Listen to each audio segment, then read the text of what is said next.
All right, let's see what the comments are. Didn't know you pulled from the Sandman series. You know, I'm making my way through the Sandman series. Ben has the big tome that has like all the big fucking pictures, and they're like, I don't know if they're I don't know if they're enlarged or if they're blown up or if they're like the real size of the artwork. But it's just this glorious book that whenever I go to his place, I thumb through it and am reading through it. At this point, Dream has gotten back his shit. He's pissed off a bunch of people, and that's where I am.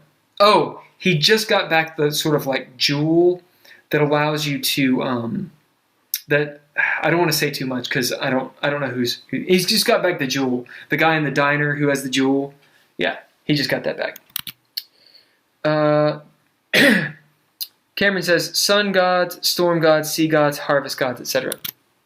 Yeah, and that's one of the ideas as well. So if you've seen the old school Clash of the Titans, and I don't mean the new one, although the Medusa is cool. The old one with the mechanical owl. The old one with the mechanical owl. Is that? Yeah, I thought that was Jason and the Argonauts. Is that Clash of the Titans? It might be. It might be. Anyway, the thing I'm trying to reference is the scene where the gods are looking down and they're playing politics. And so that's one of the things that we really pulled from that. That's, of course, Greek and Roman. But we pulled from the Norse mythology of the gods, even fucking H.P. Lovecraft to an extent. The gods have their own machinations. Some of them are very tuned in. Some of them aren't. They're doing their own thing. And because of that, certain places worship certain deities. Right? Yeah. So that goes into world building. Let's get a little bit back into deep time. We've got about another 20 minutes to go. I want to pull this back a little bit into more reality and go into deep time. But before we do, I want to mention the LARP. So the LARP we ran... The New Orleans one? The New Orleans one. We had a map. Cool. It had designated what have yous. Totally cool. It was not super detailed. There were generalities. But one of the coolest things that we did, and this was Holker's idea, in Vampire, especially once you get to modern knights, one of the ideas is everyone has to kind of follow the same code. So a city will be ruled by a prince. And this prince, it's just a title. It could be male, female, it doesn't matter. The prince of the city is kind of the governor. And there's this whole situation that they have to follow in most situations. It's not always this way. There are exceptions. But in the Camarilla, that's the way it is. A lot of people will say, okay, well, if I do something for you, mind you, we're all a bunch of fucking, predators and monsters. We don't really want to get together and collaborate, but we have to. Or else we'll kill each other. So we have rules. And if you break a rule, or if I do something for you, or whatever, then you owe me a boon, and that boon is upheld by sort of the court of the vampires or whatever, right? The problem is, when you're dealing with fucking neckbeards who want to be vampire superheroes, that's right, then you do something for them and they're like, yeah, okay, I'll owe you a major boon. And then they don't do it, right? And then when brass tacks comes down to brass tacks, you're like, okay, well, I'm going to do stuff, and then you just roll dice or throw hands, and it's all a bunch of numbers games, and it fucking sucks.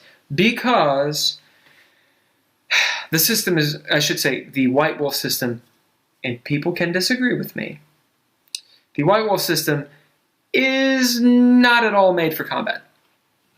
And if you think it is, I will concede this. Tabletop, pen and ink, fine. In a LARP, no, it's not. I've never seen it done well, and I would love to. So, the game dissolves at that point. Because there's no stakes. A lot of stuff just sort of slips through the cracks because people just... They don't care. Forget. They forget they did stuff. It doesn't matter. You know, it's like you... And sometimes life happens and a player will miss a session or two and then they'll... Or 10. Yeah. The sun kills you, fire kills you, and a few other things might kill you. And everyone avoids the sun because you always play at night. And everyone avoids fire because everyone should, unless you're playing one of those dumb fucking clans where they can just make fire. Fuck thaumaturgy. Anyway.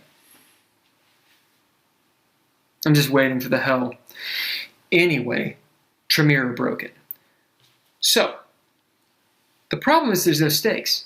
It's like playing Monopoly with Monopoly money. You play the game and nothing matters. Unless you're like me and you want to fucking win, right? Or you want to like dupe someone and win. There was this, I think I mentioned this in the stream. There's a TED Talk about a guy who's talking about raising kids and about stakes, like the stakes of doing things and why people care about stuff. He's talking about his kids. His kids are, they want to play Monopoly and he says, I don't want to play. They say, why? He says, because you cheat. And they're like, no, we don't. They do. They cheat. You know, the daughter always because she's older, she always helps one of the sons out, and they kind of like have a coalition, and then the one kid is like thrown out, and you know, dad's like, listen, you don't play the game, you cheat, and by cheating in this game, while you're having fun, you're missing the point, and it's not fun for anyone else. He should give himself extra money and call it inflation. Asshole tax. But the way he dealt with this, you can find this TEDx talk on YouTube. The way he dealt with this is he said, okay, we'll play, but we have to use real money. And so they said, okay, because they're kids and, you know, whatever. You know, they don't know what real money is kind of thing. But the moment the real money is put down and he's like, this is your money. Well, they're kids. In other words, you'll get to keep it if you win. Well, this is mine. Suddenly, they don't cheat at all. Suddenly, they play the game. They play the game the way it should be, and they start getting mad about it and being like, I can't believe you did that, and you're cheating, you know, if it happens. No, the rules, because it mattered. Suddenly, it fucking mattered. And that's the thing when it comes to world building with gaming and all these things. It has to matter. There's got to be stakes. So, pun, stakes, vampire, yes. What are the stakes in a LARP? Because if you get pissed off, you just fucking leave. And whatever you go do is going to be cooler than being at a vampire LARP. Because vampire LARPing is way down on the totem pole. You're getting into like that 7th, 8th layer of hell, of gaming hell. You're not as low as Boffer LARPs. If you like the Boffer LARP, I mean, that's cool. Go take some fucking karate, or like, you know, wear some pads and do some American Gladiator shit. Don't act like you can fight, because you fucking can't. Because there's no stakes in a Boffer LARP. Ooh, I'm with the fucking, what are they called? Hema. Ooh, I'm with Hema. Motherfuckers. Fucking point fighting sons of bitches. Fuck you.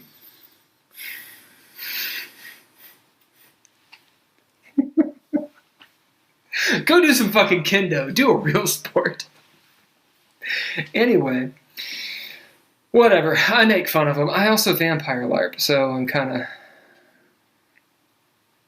Anyway. The point is this.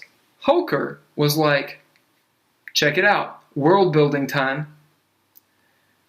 Blood is the resource. Now that could sound completely obvious. You're a bunch of vampires. Of course, blood is the life. Blood is the life. Of course, it's the resource. How do you feed? Blah, blah, blah. But think about it if you've played a vampire LARP. What happens when you walk in? Okay, so how do you feed? Let's make a roll, and here's your blood. What is blood at that point? It's a little ticket. Yes, it's a resource for you to use your fucking powers. That's all it is. And it doesn't really carry over game to game. I mean, it kind of does, but... Well, and people cheat and they buy the little tickets and it just doesn't matter. So it's always a negative reinforcement is what I'm trying to say. It's not a commodity. The fact of the matter is, when you're playing Vampire, whether you're playing in the White Wolf system or when you're playing in DreadLore, because there is a DreadLore setting for Vampire, it's fucking awesome, by the way. At any rate, blood is your life. As a vampire. See, you have a curse. It's vampirism. Now, you can make up whatever that means, and that's all cool lore. The fact of the matter is, I, as an ST, don't give a flying fuck if you're full on blood. You're always thirsty. You always want blood. It's kind of like being horny. You always want to fuck. Okay? Nah, I'm good. What?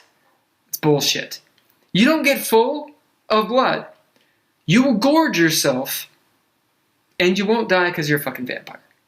So if someone's like, hey, I got a bunch of free blood, I'll totally give it to you. It's exquisite. You're going to be like, that's kind of like if someone says, hey, I got a really good deal, really good business deal. You can totally benefit. Here's all the shit. It looks good. And you'll make a fuckload of money. And you'd be like, yeah, I'm good. I'm good.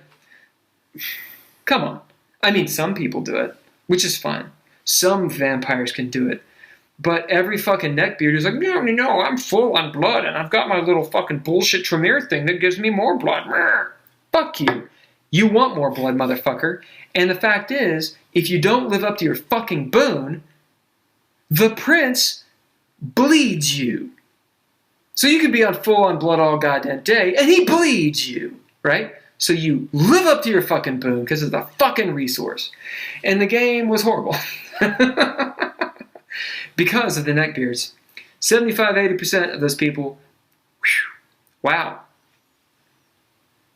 I could name names, but I won't. Anyway.